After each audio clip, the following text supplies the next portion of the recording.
Mabisang orasyon pang buhay sa lahat ng mga kagamitang espiritual. Paano nga ba ito gawin? Ang ibabahagi ko sa gabing ito ay ang mga mabibisang orasyon, pangkonsagra o pangbasbas at pagbinyag ng mga kagamitang espiritual upang ito ay mabigyang buhay at mapanatili ang lakas at bisa ng inyong mga kagamitang espiritual. Alam naman natin na iba't iba ang uri ng mga kagamitang espiritual natin.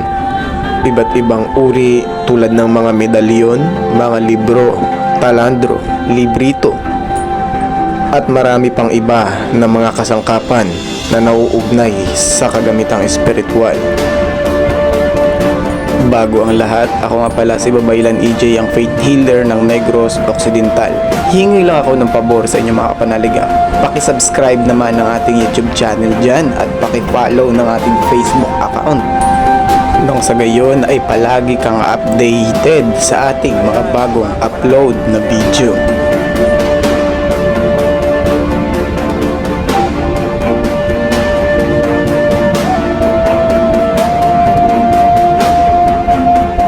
Naranasan mo na ba magpakain ng medalyon, kapanalig? Kung naranasan mo na ay alam ko at alam mo syempre yung hirap at haba ng iyong uusalin upang pakainin ang isang medalyon. Kagaya na lamang ng Atardar at Infinito Dios na meron mahabang dasal upang pakainin ang mga medalyon na ito. Ngayon, kapanalig, ay hindi mo na kailangan isa-isahin pakainin ang mga medalyon na ito dahil ibabahagi ko na ang paraan upang pakainin ang lahat ng kagamitan sa isang pakain o konsagra lamang. At dahil lumapit ka sa kalagitnaan ng ating video ay hindi na natin patatagalin pa ang video na ito. Tara, simulan natin mga kapanalig.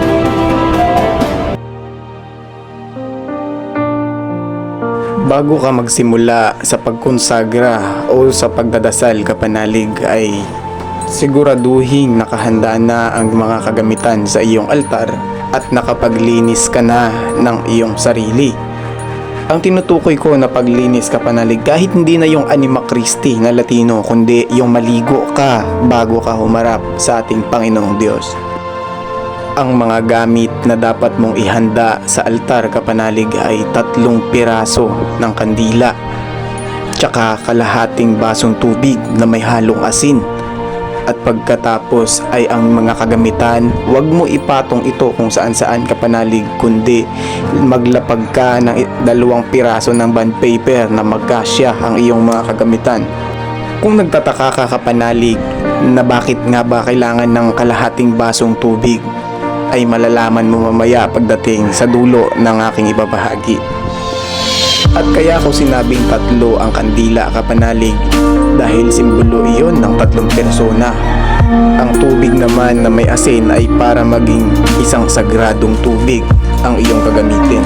At kung nakahanda na ang lahat sa iyong altar at nakahanda na rin ang iyong sarili upang humarap sa Diyos, ay magtirik ka na ng kandila. At pagkatapos ay magdasal ka muna ng isang Ama Namin, isang Aba, Ginoong Maria, isang Luwalhati, at isang sumasampalataya na rin syempre. At tsaka isunod mo na ang orasyon na ito. Ti Igitor Clementisme Pater Pira Jesum Christum Filium Tuum Dominum Nostrum Supplices Rogamus Ac Pitimus Utia Cipta Habeas it benedicas Domini Deus meus entes terabit competitor tisi Domini en tuto cordi mio quimad mudum damahe lames kadal fanshabi was liubob lamido baldak anereton metatron. Haik duna, haik monera, haik sancta sacrificia ilibata alsasis latoris kainig awehuwe adna silim gaigang pananigan aram aradam adradam roiseri mikmak maigsak masak masud abi abiok abiek abika karmar ak uha aha jook aba hikaak juha ahuhay. At tsaka isunod ang panghuling pangbinyag sa kagamitan. Igute baptise liap makmamitam main pumaib poderom Christum pater filium verbum spiritum omnipotentem pactenet ego egolis hog tilabat birabatis tarum pantad palasak diyan ka talinong perokam mayam darum felicio bitum borum nexer. Tsaka kumuha ka ng tubig sa baso at iwisik ng 3 beses sa iyong mga gamit, sabay usal ng In nomine Patri et Filii et Spiritus Sancti. In nomine Patri et Filii et Spiritus Sancti. Tandaan mo kapanalig, isasabay mo sa pagwisik ng tubig ang iyong pag-usal ng In nomine Patri. Pagkatapos magwisik ng tubig mga kapanalig ay isunod na ninyo ang inyong mga kahilingan, katulad na kung para saan ba ninyo gagamitin ang mga gamit na yan na inyong kinonsagrahan.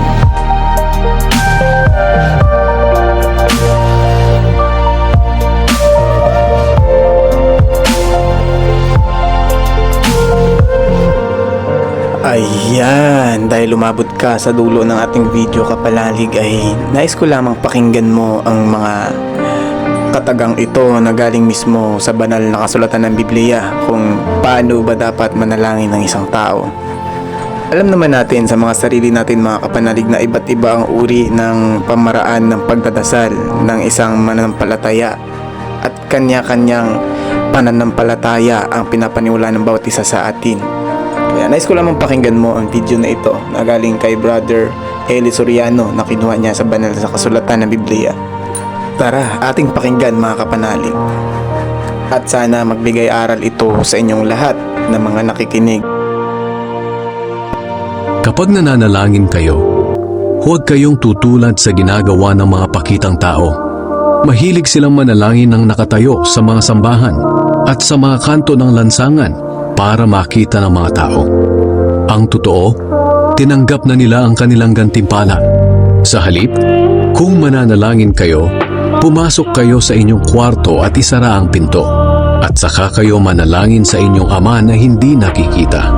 At ang inyong Ama na nakakakita sa ginagawa ninyo ng lihim ang magbibigay ng gantimpala sa inyo. At kapag nananalangin kayo, huwag kayong gumamit ng maraming salita na wala namang kabuluhan, tulad ng ginagawa ng mga taong hindi kumikilala sa Diyos. Akala nila ay sasagutin sila ng Diyos kung mahaba ang kanilang panalangin. Huwag nyo silang gayahin dahil alam na ng inyong Ama kung ano ang kailangan ninyo bago pa man ninyo ito hingin sa Kanya. Kaya manalangin kayo ng katulad nito: Ama naming nasa langit, sambahin nawa kayo ng mga tao. Naway magsimula na ang inyong paghahari at masunod ang inyong kalooban dito sa lupa tulad ng sa langit. Bigyan niyo po kami ng aming pagkain sa araw-araw. Patawarin niyo kami sa aming mga kasalanan, tulad ng pagpapatawad namin sa mga nagkasala sa amin. At huwag niyo kaming hayaang matukso, kundi iligtas niyo po kami kay Satanas. Sapagkat kayo ang hari, ang makapangyarihan at dakilang Diyos magpakailanman. Kung pinapatawad ninyo ang mga taong nagkasala sa inyo, patatawarin din kayo ng inyong Amang nasa langit. Ngunit kung hindi ninyo sila pinapatawad, hindi rin kayo patatawarin ng inyong Ama. Ayan, maraming salamat sa inyong panunod mga kapanalig ha. Ulitin ko sa inyo ay utang namin sa inyo ang lahat. Muli, mapagpalang araw sa lahat mga kapanalig dahil madaling araw na. Ngayon, hanggang dito na lang tayo mga kapanalig. Maraming salamat sa inyong pagsubaybay at patuloy na pagsuporta sa Team Babaylan EJ. God bless all mga kapanalig. That's all. Thank you.